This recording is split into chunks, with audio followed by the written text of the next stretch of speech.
नमस्कार विद्यार्थियों। आज हम चर्चा कर रहे हैं स्नातक प्रथम वर्ष के हिंदी साहित्य द्वितीय प्रश्न पत्र के मासिक जांच परक प्रश्न पत्र पर।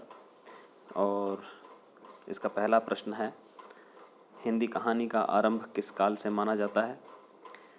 तो यह बात ध्यान रखने की है कि जितनी भी गद्य विधाएं हैं उन सभी का आरंभ आधुनिक काल से ही माना जाता है।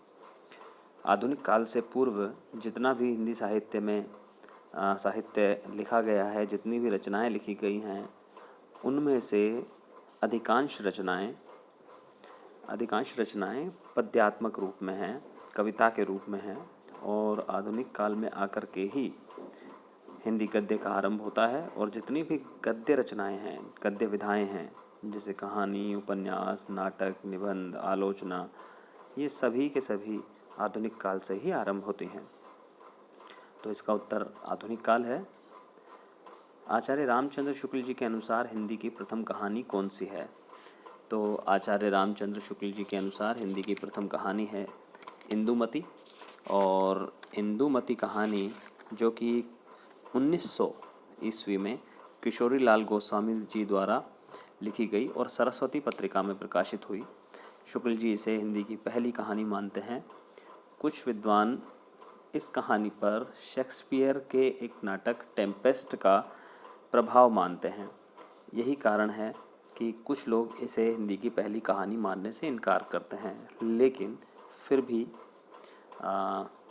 अधिकांश विद्वान इसी कहानी को हिंदी की प्रथम कहानी मानते हैं। अतः इसका उत्तर इंदुमती है। निम्न में से सुमेलित नहीं है।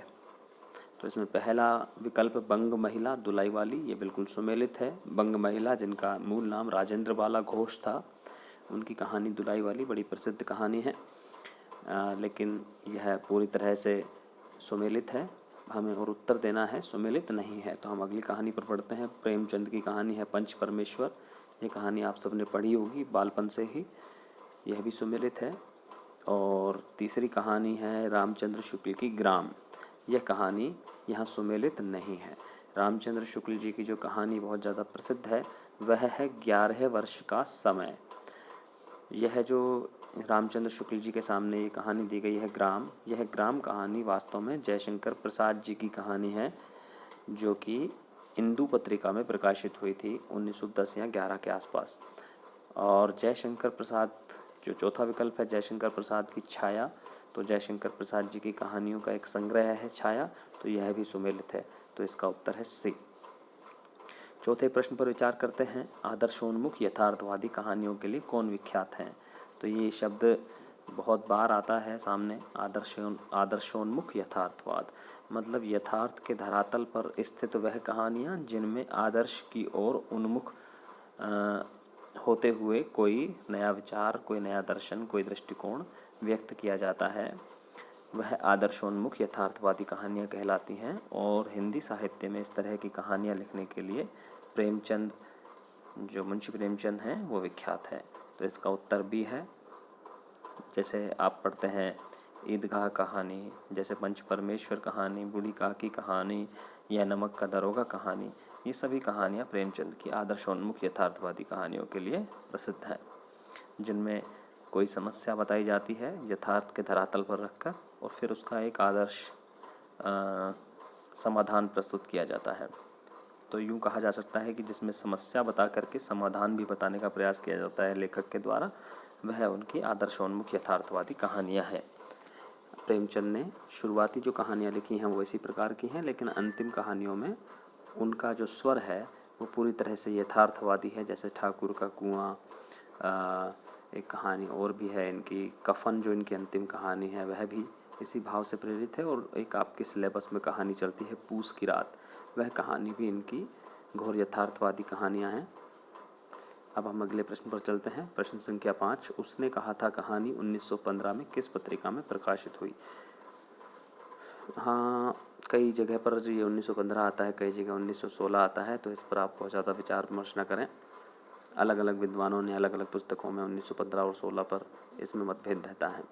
तो अभी जो प्रश्न है वो है, उसने कहा था कहानी किस पत्रिका में प्रकाशित हुई। तो उस समय की जो सबसे महत्वपूर्ण पत्रिका है जो कि 1903 से लेकर के 1918 तक जिसकी कमान महावीर प्रसाद द्विवेदी जी ने संभाली, सरस्वती, उस पत्रिका में यह प्रकाशित हुई। आप तो जानते होंगे ये किसकी है, चंद्रधर शर्मा गुलेरी की कहानी, आपके सिलेबस में भी है। और प्रश्न संख्या 6 है, जयशंकर प्रसाद की प्रारंभिक कहानियाँ किस पत्रिका में प्रकाशित हुई, इसकी चर्चा मैंने ऊपर कर ली है। इंदु जो पत्रिका है वह इंदु पत्रिका में इनकी प्रारंभिक कहानियाँ प्रकाशित हुई हैं, जिसमें ग्राम कहानी भी है, जो इनकी पहली कहानी मानी जाती है। मुंशी प्रेमचंद की कहानियों के संग्रह का नाम बताइए। तो मुंशी प्रेमचंद की लगभग 300 कहानियाँ मानसरोवर नाम से 8 भागों में प्रकाशित हैं। मानसरोवर इनके कहानियों के संग्रह का नाम है, जिसके 8 भाग हैं। लगभग 300 कहानियों का संग्रह है। हमारे महाविद्यालय के पुस्तकालय में मानसरोवर संपूर्ण भी रखा हुआ है, कभी आप समय निकालें और उसे देखें। उसमें मुंशी प्रेमचंद की लगभग सभी कहानियाँ संकलित हैं। प्रश्न संख्या 8 है, हिंदी में मनोविश्लेषणात्मक कहानियाँ लिखने का श्रेय किसे है। तो सबसे पहले यदि बात की जाए मनोविश्लेषणात्मक कहानियाँ, यूँ तो जैनेन्द्र अज्ञे और इलाचंद्र जोशी 3 नाम इसमें लिए जाते हैं, लेकिन सर्वप्रथम इस तरह की कहानियाँ हिंदी में जिन्हें लिखने का श्रेय दिया जाता है वे हैं जैनेन्द्र जी, जिनकी कहानियाँ आपने पढ़ी भी होंगी। खेल और पाजेब हमारे सिलेबस में है, तो पाजेब भी ऐसे ही मनोविश्लेषणात्मक विचार को सामने रख करके बाल मनोविज्ञान पर केंद्रित एक कहानी है। तो ऐसी ही कहानियाँ लिखने के लिए ये प्रसिद्ध हैं। प्रश्न संख्या 9 है, समाज के नग्न यथार्थ को अपनी कहानियों के माध्यम से किसने प्रस्तुत किया।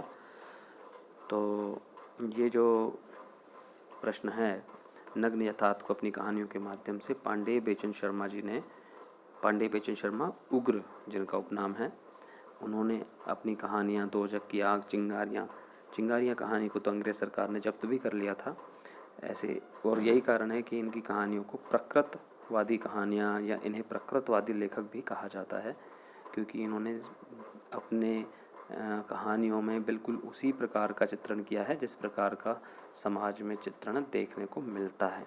तो पूरी तरह से प्रकृतवादी लेखक हैं और बिना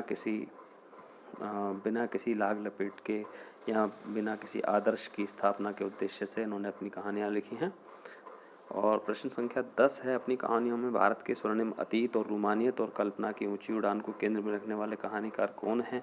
तो आपने एक कहानी इनकी पढ़ी है, पुरस्कार आपके सिलेबस में भी है, और एक ऐसे लेखक हैं जयशंकर प्रसाद जी, और जिनकी कहानियों पर छायावादी प्रभाव दिखाई पड़ता है। और यही कारण है क्योंकि छायावाद की विशेषता भी यही है कि छायावाद की जो कविताएं हैं उनमें स्वर्णिम अतीत के दर्शन होते हैं, रोमानियत है और कल्पना की ऊंची ऊंची उड़ान है।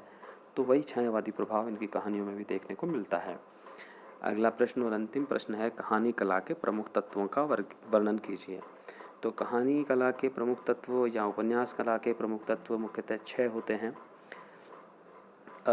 सबसे पहला कथानक। आप जानते हैं कि मुख्य विषय वस्तु, मुख्य कथा वस्तु, मुख्य घटना।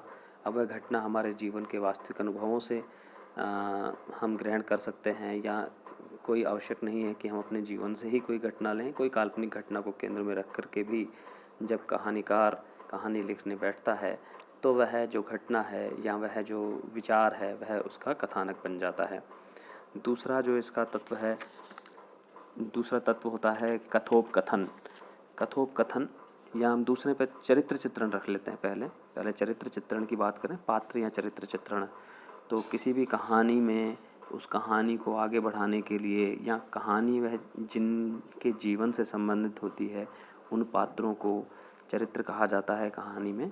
और जैसी कहानी की मांग होती है, जैसी घटना होती है, उसी तरह के अलग अलग स्तरों के, अलग अलग मानसिक स्तरों के पात्र कहानियों में होते हैं। तीसरा जो तत्व होता है कहानी का वह होता है संवाद या कथोपकथन। जैसे जब कहानी में कोई पात्र वार्तालाप करते हैं तो वह जो वार्तालाप है वह संवाद कहलाता है या कथोपकथन कहलाता है। इसका जो मुख्य उद्देश्य होता है या मुख्य इसका महत्व जो होता है वह होता है कहानी को गति देने के लिए, कहानी को स्वाभाविकता प्रदान करने के लिए, कहानी को सजीवता प्रदान करने के लिए जो कथा उपकथन होते हैं वो महत्वपूर्ण होते हैं। जब तक पात्र एक दूसरे से बातचीत नहीं करेंगे तब तक कथा आगे कैसे बढ़ेगी, कहानी आगे कैसे बढ़ेगी। इसीलिए कहानी में कथोपकथन का विशेष महत्व है। जो चौथा बिंदु है कहानी के तत्वों में वह है देश काल या वातावरण। तो देश काल और वातावरण से यह समझिए कि जो पात्र हैं कहानी की घटनाओं के बीच में जो पात्र हैं वो पात्र किस परिवेश में रहते हैं, किस वातावरण में रहते हैं, वह वातावरण भौतिक भी, सांस्कृतिक भी, सामाजिक भी जब कहानी के बीच में आता है, कहानी को जीवंतता प्रदान करने के लिए, कहानी को वास्तविकता प्रदान करने के लिए, स्वाभाविक बनाने के लिए, तो उसे देश काल और वातावरण कहा जाता है। अगला है भाषा शैली। भाषा शैली का तात्पर्य है कहानी को प्रस्तुत करने का तरीका। तो कहानी को जिस तरीके से प्रस्तुत किया जाता है उसे भाषा शैली कहा जाता है। और लेखक को ये चाहिए कि वह जैसे पात्र हों उनके व्यक्तित्व के अनुकूल भाषा का प्रयोग करे, और केवल लेखक पात्रों के अनुकूल भाषा का प्रयोग करे ही, लेकिन साथ ही ऐसी भाषा का प्रयोग करे जो पाठक के समझ में आने योग्य हो, सहज हो, सरल हो, पात्रानुकूल भाषा हो। और शैली कोई भी हो सकती है, वर्णन प्रधान शैली, विवरण प्रधान शैली, आत्मकथात्मक शैली, जीवनी शैली, डायरी शैली, संस्मरणात्मक शैली। तो इस तरह की शैलियाँ लेखक अपनी कहानियों में प्रस्तुत करता है। और अंतिम जो बिंदु है वह होता है उद्देश्य। तो कहानी पाठक का मनोरंजन तो करती ही है, लेकिन केवल मनोरंजन करना कहानी का उद्देश्य नहीं होता है, बल्कि कहानीकार अपनी कहानी के माध्यम से जीवन की एक बहुत बड़ी सच्चाई को आपके सामने रखता है, और वह सच्चाई हमें किसी न किसी प्रकार हमारे जीवन में प्रभावित करती है। तो कहानीकार का जो कहानी लिखने में उद्देश्य होता है वह मनोरंजन से बहुत महत्वपूर्ण होता है। वह जीवन के प्रति हमारे भीतर एक नया नज़रिया, एक नया दृष्टिकोण पैदा करना उसका उद्देश्य होता है। तो इस तरह से कुल 6 तत्व होते हैं जिनसे मिलकर के कोई कहानी बनती है। तो सभी विद्यार्थियों को धन्यवाद, और अध्ययन करते रहें। आपकी परीक्षाएं फिर से होंगी और उसका समय सारणी बहुत जल्दी आपके पास आ जाएगी। जैसे ही लॉकडाउन समाप्त होगा तो आप अपनी तैयारी करते रहें और घर में रहें, सुरक्षित रहें, परिवार वालों को भी ज़्यादा बाहर न जाने दें, और जो सरकारी निर्देश दिए जा रहे हैं उनका पालन करें। धन्यवाद।